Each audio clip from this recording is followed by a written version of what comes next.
कि 9 बजे के बाद मैं जाग नहीं सकता था। तो एग्ज़ाम देने के लिए काफ़ी मेहनत की ज़रूरत थी अकाउंटेंसी के लिए। तो उसका फिर मैंने यही इलाज सोचा कि जागने के लिए पहले मेज़ के ऊपर कुर्सी रखी और उस पर क्या कहते हैं किताब खोल के और खड़े होकर पढ़ता था मैं। तो 2-3 घंटे में तकरीबन पढ़ लेता था।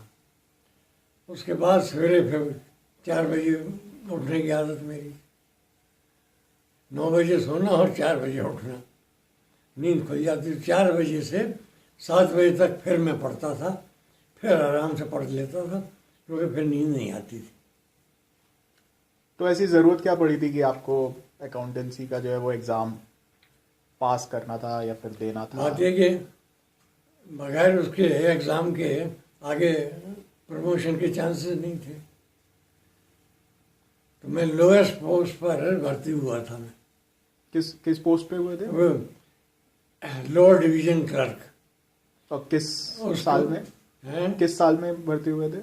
मैं 1943 में भर्ती हुआ था। तो 44 में एग्ज़ाम हुआ हमारा अपर डिवीज़न क्लर्क का। तो वो मैंने क्या कहते हैं, क्योंकि उस टाइम पर इंग्लिश काफ़ी स्ट्रांग होती थी लोगों की, और ट्रांसलेशन जो ऐसा था इंग्लिश टू हिंदी और हिंदी टू इंग्लिश, उसमें ग्रामर बड़ी स्ट्रांग हो जाती थी। उसका ये फ़ायदा हुआ कि जो ऐसे आया लिखने के लिए वो मैं आसानी से लिख लिया, कोई उसमें गलती नहीं हुई। आजकल का टाइम ये है कि ना तो क्या कहते हैं स्टूडेंट करेक्टली ग्रामर लिख सकते हैं और ना ही टीचर को आती है। तो मतलब एक वो कहते हैं कन्वे होना चाहिए सेंस। पहले ये था कि 60% अगर मार्क्स आ गए आपके तो आपको स्कॉलरशिप मिल जाती थी, वो फर्स्ट डिवीज़न कहलाता था। बहुत ही कम लोगों की आती थी। आजकल तो 99% वैसे ही आ जाते हैं मार्क्स। तो वो एग्जाम्पल बताइए कि आपको क्या जो ट्रांसलेट करने को बोलते थे और जो टफ होता था उसके आपने एग्जाम्पल बताए थे एक दो, जो इंग्लिश में ट्रांसलेट करने को बोलते थे जो काफ़ी टफ होते थे।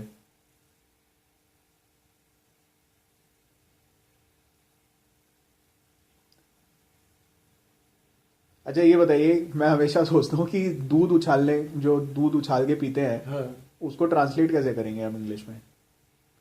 दूध उछाल के ऐसे झाग बना के जो हम पीते हैं, तो उसको हम कैसे ट्रांसलेट कर सकते हैं इंग्लिश में? बड़ा टफ है ये तो, मुझे आज तक समझ में नहीं आया कि दूध उछाल के कैसे ट्रांसलेट करूं।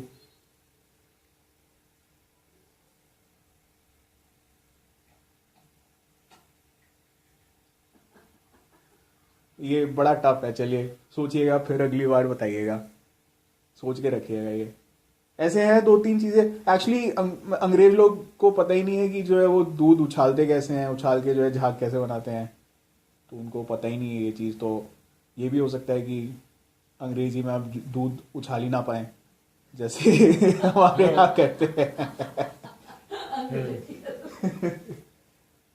अच्छा वो वाला किस्सा बताइए जो आप बता रहे थे ना कि किसी के भले के लिए कुछ झूठ बोलना ठीक है, कोई बुरी बात नहीं है। चंडीगढ़ में आपने जो है वो हाँ क्या कहते हैं, हाँ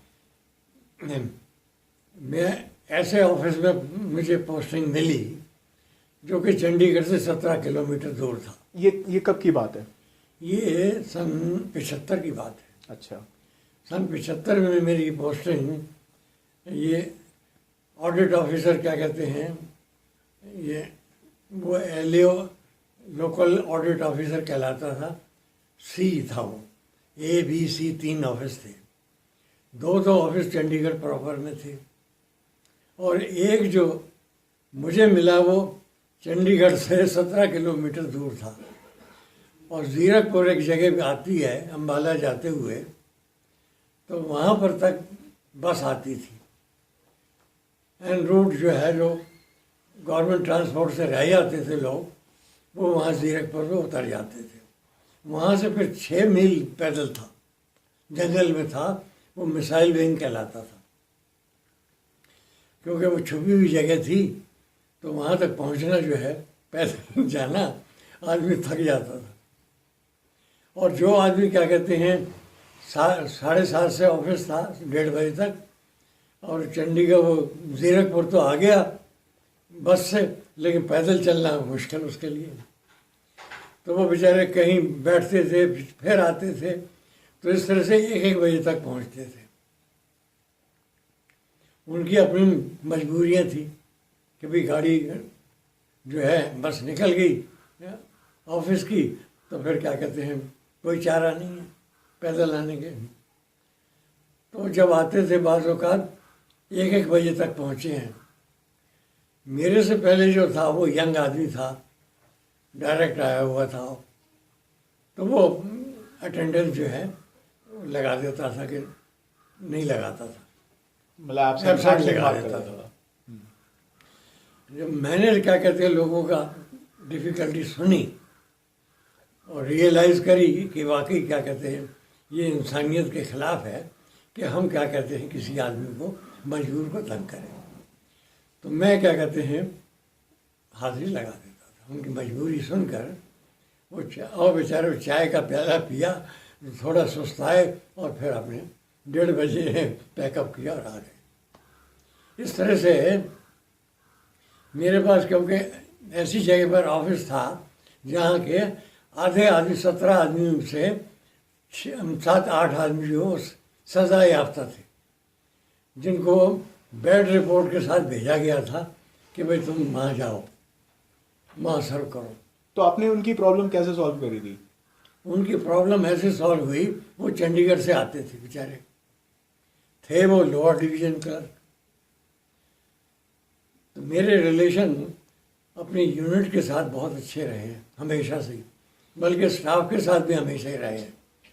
एक चपरासी को भी मैंने इंसान के रूप में देखा, उसके बाद जो है उसकी ड्यूटी पर देखा।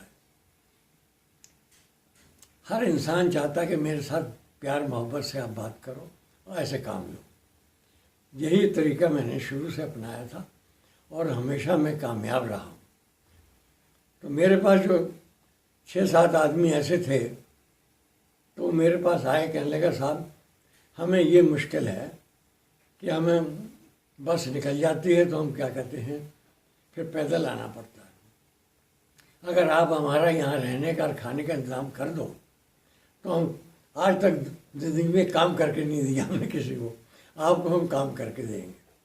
पर वो तो lower division clerk, lower division clerk थे। तो फिर मैंने क्या कहते कमांडिंग ऑफिसर से बात की। वो तो एलिजिबल थे नहीं वैसे। हाँ, वो थे नहीं। हाँ। तो क्या कहते उसने पूछा कमांडिंग ऑफिसर ने किस रैंक के हैं, मैंने कहा जी लोअर डिवीजन। कहने लगा ऐसा मत बोलो, बोलो ऑडिटर है। मैं क्या कहते इंतज़ाम कर दूंगा, 5.5 रुपये रोज़ भर उनके खाने का रहने का सब इंतज़ाम। और क्योंकि यूनिट में बियर वगैरह आसानी से मिल जाती थी तो उनको पीने को भी मिल जाता था अपना आराम से सस्ते दामों पर। तो वो बड़े खुश कि साहब क्या कहते हैं हमने ज़िंदगी में काम नहीं किया, अब आपको कर देंगे। तो मैं क्या कहते हैं वहीं ऑफिस मेस में ही रहता था, तो मुझे कोई परेशानी नहीं थी।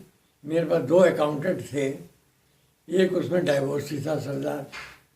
तो वो सारी डाक जितनी आती थी वो अपने घर ले जाता था, गांव में रहता था पास में।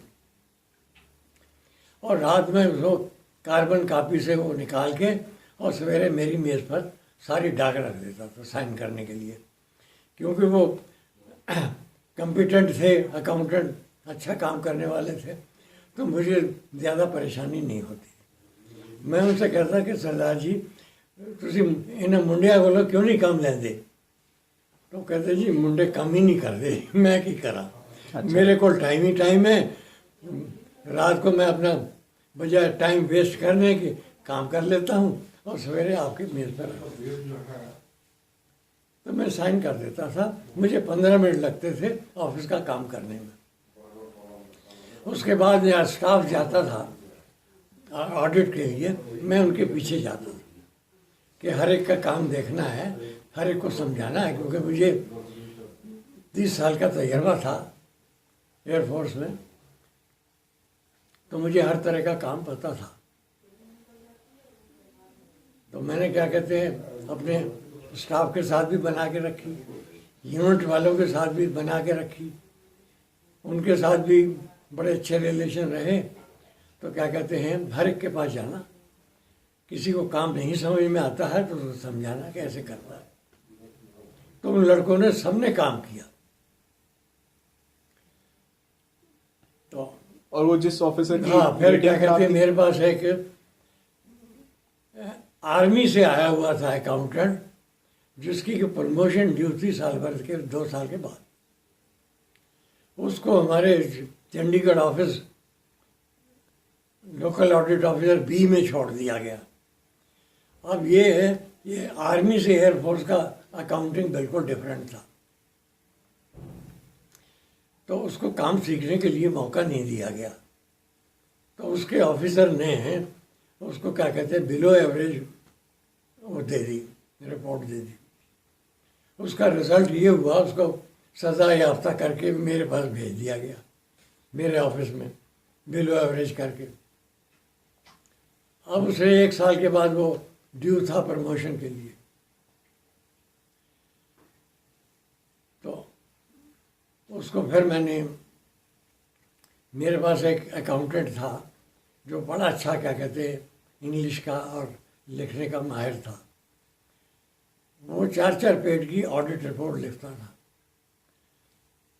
उससे मैंने बात की, मैंने कहा भाई इसका फ्यूचर तो ख़राब हो रहा है, इसको हम किस तरह से इसका सुधार दें। एक तरीका है कि ये 4 ऑडिट रिपोर्टें तुम्हारे हाथ की जो लिखी हुई है इससे कॉपी करा देते हैं और साइन मैंने करने मैं कर दूंगा।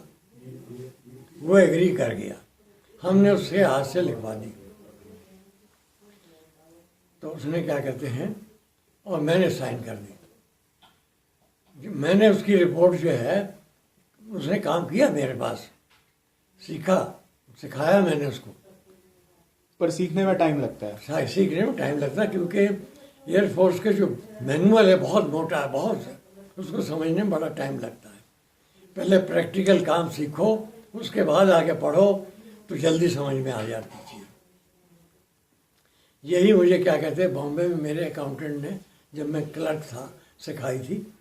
मैंने कहा कि मैंने तो ये काम किया नहीं। उसने कहा कोई बात नहीं, आप मेरे पास बैठो, हर एक वाउचर मैं ऑडिट करता जाऊंगा, आपको बताऊंगा इसमें ये देखना है, ऐसे करना है। तो मुझे उसने सिखाया, मैंने काम सीखा है, जिसकी वजह से मुझे आगे दिक्कत नहीं हुई। असली काम स्टोर ऑडिट का होता है, उस स्टोर ऑडिट में मैं माहिर हो गया था। तब क्या कहते हैं मैंने जब उसकी रिपोर्ट जो है 4 साइन करके और रख ली और उसकी रिपोर्ट जो है वेरी गुड कर दी। जो हाँ, जो अकाउंटेंट अकाउंटेंट था, ड्यू था प्रमोशन के लिए, उस पर कोर्ट ऑफ इंक्वायरी हो गई कि ये किस बेसिस पर बिलो एवरेज को वेरी गुड कर दिया। तो जब इंक्वायरी हुई तो मुझसे पूछा गया इंक्वायरी ऑफिसर ने कि आपने किस बेसिस पर उसको वेरी गुड कर दिया, ये तो बिलो एवरेज था।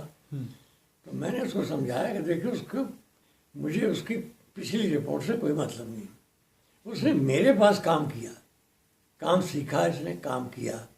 और क्या लगा क्या सबूत है, मैंने वो 4 रिपोर्टें जो उसके हाथ की लिखी थी और मेरी साइन की हुई थी मैंने सामने रख दी। तो उन्होंने कहा कि आप ज़्यादा से ज़्यादा इसको एवरेज दे देते। मैंने कहा कि ये तो आपके ऊपर है एक्सेप्ट करना। मेरी नज़र में वेरी गुड है, आपकी नज़र में अगर एवरेज है तो आप एवरेज दे दो, एवरेज एक्सेप्ट कर लो, पर ये बिलो एवरेज नहीं है। उसका रिजल्ट ये हुआ मेरी इन द मीन टाइम यहाँ हेड ऑफिस में देहरादून ट्रांसफ़र हो गई।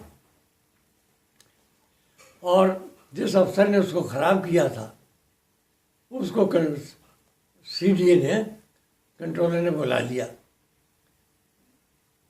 एक हफ्ता उसको बिठा के रखा, अभी बाहर मेरे कि साहब के पास अभी टाइम नहीं है, वो बहुत काम में बिजी है। जब उसको ये पता लग गया कि मैंने रिपोर्ट ख़राब की है और वो ठीक करनी है, तब उसने आके एडमिनिस्ट्रेशन में कहा कि मुझसे जो गलती हुई है मैं उसको सुधारने के लिए तैयार हूँ। और उसने फिर वो रिपोर्ट जो है उसकी गुड करी है, ठीक करी है। तब उसकी जो है प्रमोशन उसकी हो गई अकाउंटेंट की, और वो झांसी के पास बबीना जगह है, वहाँ जाके पोस्ट हुआ। तो इस तरह से सुधार किया है उसका।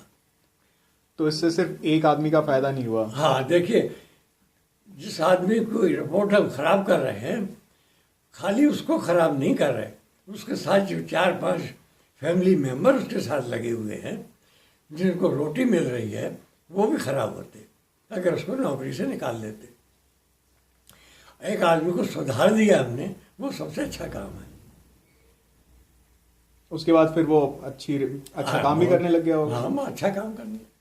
इसी तरह से जितने बिगड़े हुए आदमी थे मेरे पास, सबको सुधार लिया। जो पीकर भी आते थे और बोलते थे, हमने कि मैं उनको बोलता था कि देखो आप ऑफिस में शराब पी के ना आओ। कहते जी मेरी तो गैस्ट्रिक ट्रबल है, मैं तो सिर का पिया हुआ है, शराब नहीं पी। तो उनको कैसे संभाल लेते थे? तो उनको भी काम उनसे लिया है। अच्छा। प्यार मोहब्बत से काम लिया। जो काम प्यार मोहब्बत से हो सकता है, वो क्या कहते हैं, गुस्सा दिखाकर उससे नहीं हो सकता। और मैंने देखा है क्या कहते हैं, इसका रिजल्ट बहुत अच्छा निकलता है। अगर आप भला करते हैं काम किसी का, तो आपका भी भला होता है। डायरेक्टली नहीं है तो इनडायरेक्टली होता है। मेरे पास ऐसी एग्जाम्पल मौजूद है जो मैं अभी एकदम नहीं बताना चाहता, लेकिन है, वो मेरी अपनी फैमिली में ही हुई है। जो कि उन बच्चों का उद्धार हो गया है। चलिए, ओके। तो कहने का